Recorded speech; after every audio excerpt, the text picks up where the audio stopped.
knowledge is not power. Knowledge is potential power. Knowledge is trumped every day by execution. And if you really want to change your life, you can't let the learning you have here lead to knowledge or become an idiot. You got to let your learning lead to action, and then you can become wealthy financially, mentally, emotionally, spiritually, and everything else. At this point in my life, nothing surprises me because every culture is different in the world, all the countries I work in, but we all have the same human needs. And so I hope I don't make any faux pas. I've been coming here for 25 years, so I think I probably won't make too many of them while I'm here. But I hope you know they won't be out of disrespect. But I really give a damn more than culture. I care more about the individual. It's because I've been obsessed with a question for most of my life, and the question really is, what makes the difference in people's lives? Why do some people perform so poorly consistently even though they have every advantage? And why are there some people that perform at the highest level have every disadvantage? And why are there some people that achieve everything they dreamed of and they're miserable? How many know somebody that has every reason to be grateful for their life and they're not? They're frustrated, they're pissed off, they're worried. How many know somebody like this? Say I. It's chronic. It's chronic in the world. And to me, that's failure. If you succeed and you're not fulfilled, that's failure. Because when you're not fulfilled, you've got nothing to really give anybody else. The problem is when you are learning in the way we've traditionally learned, it was preparing you for a different world than the one we're in. You were supposed to sit passively. You report to your position when the bell rings, and then what do? Talk to your neighbor, initiate, make shit happen? No, what are you supposed to do? Sit down and what, guys? What are you supposed to do? Shut up. Don't talk to you. Today, if you're in business and you don't talk to your neighbor, you're out of business. Who's with me here? Say I. If you wait for someone to tell you what to do in business, it's over. Your competition has taken you. So we live in a different world, and here's the problem. You're still learning the way you were taught to learn. So right now, you're all being very nice to me. I have no complaint. You're being very sweet, but you're sitting in a passive state. And let me explain why that's difficult. Who's ever done this? How many of you have ever gone to an environment where you learned something? Could be a university environment, could have been a business environment, could have been a seminar, and you learned something you truly thought was extremely useful. It wasn't somebody selling you. You're like, this is good stuff. This will change my business. This will change my life. And you were excited about it. And then you went home and you never actually applied a frickin' thing that you learned. Who's ever done this before? Raise your hand and shout, I. Who's done this more than once? Say, I. Who still feels intelligent? Say, I. You're confused. Now, I've done the same thing in the past, and I had to figure out what's the problem here. How could I be this devoted, dedicated guy, commit my money, my time, my energy, go to these events, work my tail off, take lots of notes, and then not apply it? And it's because I was learning in a passive state. Because when you're sitting like you're sitting right now, there's nothing wrong with it, but you will not, how much will you remember? If I asked you, where were you on 9/11, and you're not even Americans, how many can remember the moment when you heard about those planes crashing in the building? You could see where you were, you could remember, raise your hand if you could remember every detail. Wow, tell me where you were on 8/11. You know why? Information without emotion is rarely maintained. If there's enough emotion, if on 8/11 you met a special person in a special place and had a special experience, you might remember that because there's a different level of emotion. So one of the things we want to do is when you're learning in the traditional sense, there's not enough emotion in your nervous system. There's not even enough emotion, there's not enough energy. If there's one thing we have to be successful, I'm wasting my time and I'd be wasting yours if all we do is continue to talk this way. The reason is it might be interesting. As we go through some of the strategies, you'll probably be excited, write them down. But in this level of energy, here's what happens. Whatever state you're in when you're learning, it gets linked to what you're learning. So if you're sitting here and you're really comfortable and you're kind of enjoying this and going, wow, this is pretty good, or wow, that's really interesting, or that could be really valuable, or damn, he has big teeth, or whatever you're thinking right now in your head. If you're doing that in a passive state, then later on when you go up to do something, you go, yeah, I'm really going to do this. This is really going to happen. And there's just no energy for it. So the less energy you have, the less likely you follow through and use something. How many follow here? Say I. And so, but some of you might say, yeah, but Tony, I've been here 2 days, and it's great to be here with you, but I'm a little tired. It's late in the day, that type of thing. What you got to understand is this, as a business owner, as a professional, as somebody who's going to be the best in the world at what you do or believes that you are, there's nothing more valuable than energy. Nothing moves without it. And the lower the energy, low energy, things break down. High energy, you can build, you can create, you can do anything. Energy has nothing to do with age, food, sleep. It's something that comes with a psychology. Without the energy, anything else I'm going to talk to you about is a waste of time. So you and I need to establish a new standard for energy. Now, here's what I want to talk to you about. You have all these things you want me to give you in the next 2.5, 3 hours. Just make me rich, make me happy, give me lots of sex, make sure that I feel totally confident, grow my business 100%. I'll give you a couple hours. Go for it, kid. So here's the truth. Tell me if I'm right or wrong about this. You tell me. If I were to take all the things that you say you want and I was to generalize them up into a deeper, richer concept of what you really want, you don't just want these individual things like lose weight or have more energy or make more money or have a better relationship. How many would agree what you really are after is an even more extraordinary quality of life? That you want, as great as your life may be, you want more. More joy, more passion, more aliveness, more impact, more success. Who can relate to this here? Say I. Then in order to create an extraordinary quality of life, we have to define it. So what is an extraordinary quality of life? What would a magnificent life be? It's not for me to define. It's for you to define on your terms. To me, an extraordinary life is life on your terms. What would it look like if you really, truly, without bullshit, without exaggeration, could look yourself in the mirror and say, holy shit, look what I created. Look at the life that I've created. Now, some of you truthfully could do that now. You just don't do it enough. But I know you want more, so let's look at how to do that. I would say to you there are 2 master skills. I invite you to write them down. 2 fundamental skills that you have to master to have an extraordinary life that lasts. It's like getting rich. Anybody can get rich. Staying rich is a different thing, right? And I don't just mean financially rich. I mean emotionally, spiritually, physically, relationship rich, all the riches that are available to us. What are the 2 skills? The first skill is the science of achievement. The science of achievement. And notice I said science. The reason is because achievement is a science. And anyone can learn it. It doesn't matter your age, it doesn't matter your background, it doesn't matter anything. The only thing that limits you is limiting beliefs. But once you figure out the science, for example, I just spent the last 4 years interviewing 50 of the most brilliant financial minds on the planet. All people who are not part of the Lucky Sperm Club, meaning they actually earned it themselves. They started with nothing, and they built billions of dollars, and I want to see, was there common denominators? And there were. And if you practice what they teach, which is what I put into a book, if you do it, there's zero question what you do. I applied what I've learned the last 4 years and tripled my net worth, which was already extremely high. And it all just came from applying what I learned. Because I went to the very best on earth, success leaves clues, figured out what they're doing, did it myself, and I teach other people too as well. Your body, we're all unique biochemically, but not that unique. Meaning there's certain fundamentals related to health, vitality, and energy. There's certain laws. If you violate those laws, you're gonna have low energy and you're gonna have dis-ease in your body. That's what disease is, dis-ease, right? If you align with them, you're gonna have enormous amounts of energy and you're gonna have an extraordinary life because you'll have the energy to make it happen. But those are principles, there are laws. You violate them, you pay the price. Whether you like it or not doesn't matter. Your beliefs don't matter. What matters is those are the rules. Now, all of you in this room, my bet is, have achieved a hell of a lot, or you wouldn't even come here. The people that need something like this event the most rarely come. The people that are already successful, to some extent, they want more. They've got momentum, that's why they come.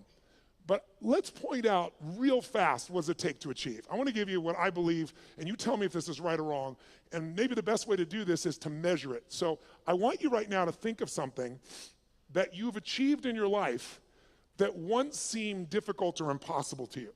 Something that once seemed like it was a pipe dream, like it would be impossible, but today it's in your life. That might have been starting your own business and now you have it. That might have been a person you wanted to go out with, you're hoping they'd say yes to going out, you're hoping you'd kiss them, you're hoping you'd make love to them, and now you're married to them, good morning, and you got law of familiarity, right? But it was once a dream, it was once like unbelievable, it seemed impossible. Maybe it was earning a certain amount of money. Maybe it was something simple like, how many of you when you were really young, there was a car that was like, or maybe even today, there was a car that was a symbol to you of freedom or success or something. Anybody have a relationship with like that, something, right? So you wanted it, and it seemed impossible, and then you made it happen. How many can think of something right now that once was impossible, and it's in your life today, solid, you made it happen? Let me see your hands. Say I. Then here's what I found. The best way to figure out how to duplicate success is to study how you've already done it. So think of that situation that once seemed impossible. It's now in your life. when it was impossible, what made it go from impossible to your life? Think about it. Well, what did you do to take this thing that seemed impossible and now it's in your life? But I would argue to you that there's 3 fundamental steps that everybody goes through at a minimum. If you took something once seemed impossible, it's there. And if we recognize what they are, you can go back to it and you know it works because you've done it before. And you can apply it to anything. And I've applied it most of my life. And by simplifying it, whenever I really want to achieve something, I come back to these 3 steps and I make it happen. So the first step is, tell me if this is true for you. You became obsessed by it. This thing you wanted, you didn't just want it, your hunger for it got stronger. Your desire for it got stronger. She's smiling, yes. Was it him? Good, I like that. Lucky man, right? But you had this hunger, you had this desire, but it's a hunger and a desire that wouldn't go away. People always ask me, one of the most common questions I'll get asked by people in the media is, Tony, is there a common trait? Because, I coach all these multi-billionaires now at this point in my life. So I've got guys that have now become, I've coached them, but they're now my friends. So people, like, to give you an idea, Mark Benioff, who started Salesforce.com from 0, and they're going to do this year $8 billion. And he did it right out of one of my seminars. Came up and told me, you convinced me, I'm leaving my company, I'm going to start this business, I'm going to apply the principles you taught. He said, it's called Salesforce.com, I'm leaving Oracle, we're going to do $100 million. He thought that was big. Now they're doing $8 billion. But I'm coaching these people. Or to give you an idea, Sir Richard Branson. Richard's a good friend of mine, 400 companies he has. He's just, and you say, what do these people have in common? A Steve Forbes, what do they all have in common? What they have in common is hunger. A hunger that doesn't go away. Most people are hungry because things are uncomfortable, they don't like how it is, and they go to try to fix it, or they lose weight to get in the bikini for a month or whatever it is, but the hunger doesn't last. The people that are most successful on the face of the earth, I think intelligence is one of the most valuable things a human being can have and develop. But how many of you know somebody who's incredibly smart and can't fight their way out of a paper bag, right? So intelligence is not enough. What's gonna make you maximize your ability is hunger. A hunger that doesn't go away. So in the area where you achieved, your hunger was sustained. You got hungry, you got desirous, but you didn't let it go. How many can relate to this when you think about this item, this situation? You were hungry, you were driven, and you wouldn't let it go. How many can relate to this? Say, I. And because you had that hunger, what did it do? It gave you the drive to do something, which is the second step. Once that hunger is strong enough, it'll pour you into action. So step 2 is you got to take massive what? Massive, write down, massive action is the cure-all. We all know it, but we forget it. People say, I don't know what to do. Here's what you do. Try anything. I don't know where to start. Throw up a rock, wherever it lands, start there. The next person goes by, go, I need to talk to you. You're the first person after the rock. Whatever it takes, you can get them going. But what people do is they think they have to know the answer. What they really got to do is get into action. But it's step 2 has 2 parts. Take massive action and effectively execute. Because if your goal was, let's say, to see a sunset, that's your whole goal, and your plan is you start taking action by running east looking for that sunset, I don't give a shit how positive you are. I don't care how much you believe, I don't care how enthusiastic you are absolutely not going to get the result because you have the wrong strategy, right? So you have to effectively execute. But if you take massive action and what you're trying doesn't work, what should you do? If you have this big goal and you're on fire for it and you're going to make it happen, and then you try something that doesn't work, what should you do? Try something else. And what if that doesn't work? What should you do? And what if that doesn't work? What should you do? Come on, guys. If that doesn't work, what should you do? If that doesn't work, what should you do? If that doesn't work, what should you do? I'll give you an example. How long would you give your average baby, your average child, to learn how to walk? How long would you give your average child before you say, hey, stop, you're just not a walker? You go, what are you, crazy? My kid's gonna keep trying until he or she walks. Magic formula. No one or almost everyone in the whole world walks. But watch, how many of you like to sing when no one's around? How many of you sing, you sound like hell? Let me see your hands. Why aren't you a singer? Because early in your life, someone said, that's horrible, shut up. That's terrible, don't do that anymore. You're not a singer, and you believe them. Instead of to keep changing your approach until you became a singer. There's nothing you can't create. If you're hungry enough, if you take enough massive action, and if you keep changing your approach until you find the way to effectively execute. Now, there is a way to speed this up, and that is to model someone who's already getting the result you want. Why reinvent the wheel, right? If you find this woman is able to have this incredible relationship with her man and she doesn't bitch about him all the time, they're in love, they're passionate for each other, she's not lucky. You want to find out, what is she doing differently with her man than you're doing, right? What's he doing differently with his woman than you're doing? Because if you find that out, you're going to find out it isn't luck. There's something underneath it all. And once you know what that something is and you effectively execute, then you only need one more thing to achieve what you want. And that's grace. Or some people call it God.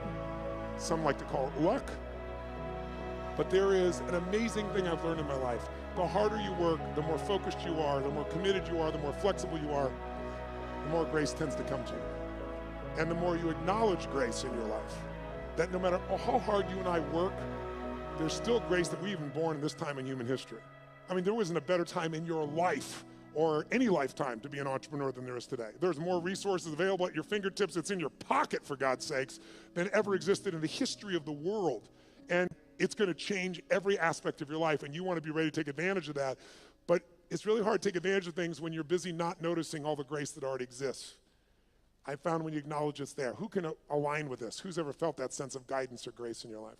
Pretty beautiful. So to achieve, that's really all it takes. How many of you did these 3 steps? How many of you became obsessed about this thing you wanted and wouldn't let it go, and your energy built and your desire built, and then you took massive action, and you didn't know what the hell you're doing, but you've maybe changed enough times till you figured it out, and some grace came to you and it worked it out? Who's done this before? Say I. Then I'm here to tell you, whatever's not in your life today that you want, go back to those 3 steps. As basic as that is, that's all it takes. And we make it so much more complex in our minds. And that's why most people don't achieve. They get fearful because they make it bigger than it is. And you can speed it all up by doing what I've done throughout my life.